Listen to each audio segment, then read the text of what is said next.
الرحیم۔ جیسا کہ آپ سب کو معلوم ہے کہ آج آپ سب کا جو ہے مقابلہ جاتی کمپٹیشن ہے، اور آپ لوگ اس میں شامل ہوئے ہیں۔ اور ہم سب کو معلوم ہے کہ یہ جو سیدنا عثمان بن عفان ہے، یہ کوچنگ تقریباً 2016 سے چل رہا ہے، لیکن اب باضابطہ اور منظم انداز میں یہ ضیاء الحق فاؤنڈیشن کے تحت اور اس کے زیر نگرانی بھی اسے چلنا ہے۔ اور اس طرح ایک طریقے سے مقابلہ جاتی پروگرام بھی ہے۔ آپ لوگوں کا جو ہے لیاقت بھی دیکھا جائے گا کہ اپنے دنوں کے اندر آپ نے کیا سیکھا، کتنا پڑھا، وہ ساری چیز ابھی اس کا جو ہے مشاہدہ کیا جائے گا، دیکھا جائے گا۔ آپ لوگوں کے لیے جو ہے میڈلز وغیرہ، سرٹیفکیٹ وغیرہ کا بھی انتظام کیا گیا ہے۔ جو لوگ کمپٹیشن میں جو ہے اچھا نمبر لائیں گے، بہترین نمبر سے، امتیازی نمبر سے پاس کریں گے، ان کو سرٹیفکیٹ بھی دی جائیں گی اور انہیں میڈل سے بھی نوازا جائے گا۔ ضیاء الحق فاؤنڈیشن یہ ضیاء الحق فاؤنڈیشن دراصل یہ ایک سوسائٹی اور ٹرسٹ ہے، اور اس کا مقصد یہ ہے کہ سب سے پہلا مقصد اس کا یہ ہے کہ اس کے ذریعے سے جو ہے تعلیم فروغ پائے، ایجوکیشن جو ہے اس کی جو ہے پھیلاؤ ہو سکے، تعلیم ایک دوسرے کے درمیان جس کے اندر ناخواندگی ہے اس کے اندر جو ہے تعلیم کا مکمل اور منظم انداز انتظام کیا جائے، اور دوسرا جو ہے زبان و ادب کو فروغ دینا ہے۔ تو بہت سارے ان کے جو ہے نظریے ہیں، اور بہت سارے ان کے جو ہے سوچ ہے، اور بہت سارا ان کا ٹارگیٹ ہے۔ تو ان ٹارگیٹوں میں دو ٹارگیٹ اور دو پہلو یہ ہے کہ تعلیم کے سلسلے میں جو ہے اس کو پہل کرنا اور آگے بڑھانا۔ بہرحال آج کا یہ پروگرام شروع ہونے والا ہے، اور اس پروگرام کا جو آغاز کریں گے وہ محمد عمر، جو کہ یہاں پر ہے نہیں لیکن وہ موبائل کے ذریعے، آن لائن کے ذریعے جو تلاوت قرآن پیش کریں گے۔ تو میں عمر کو کال لگاتا ہوں، قرآن پاک پیش کریں گے، اس کے بعد جو ہے باضابطہ پروگرام کا آغاز ہو جائے گا۔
ماشاءاللہ، یہ تو عمر صاحب جن کا تعلق حیدرآباد سے ہے، اور بہت اچھے انداز میں انہوں نے تلاوت فرمائی ہے۔ آپ سب ان کے لیے دعا کریں کہ مزید اللہ تبارک و تعالیٰ ان کی آواز کو اور ان کے انداز کو نکھار دے۔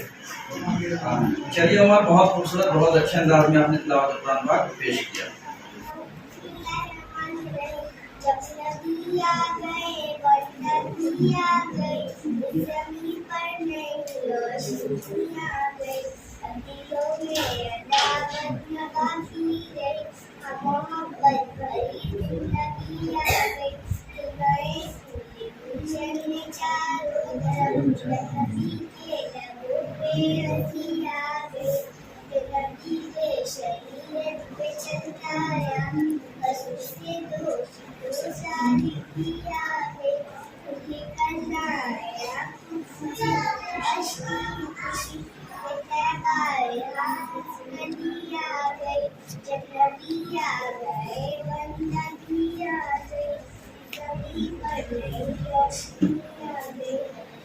چلیے ریان۔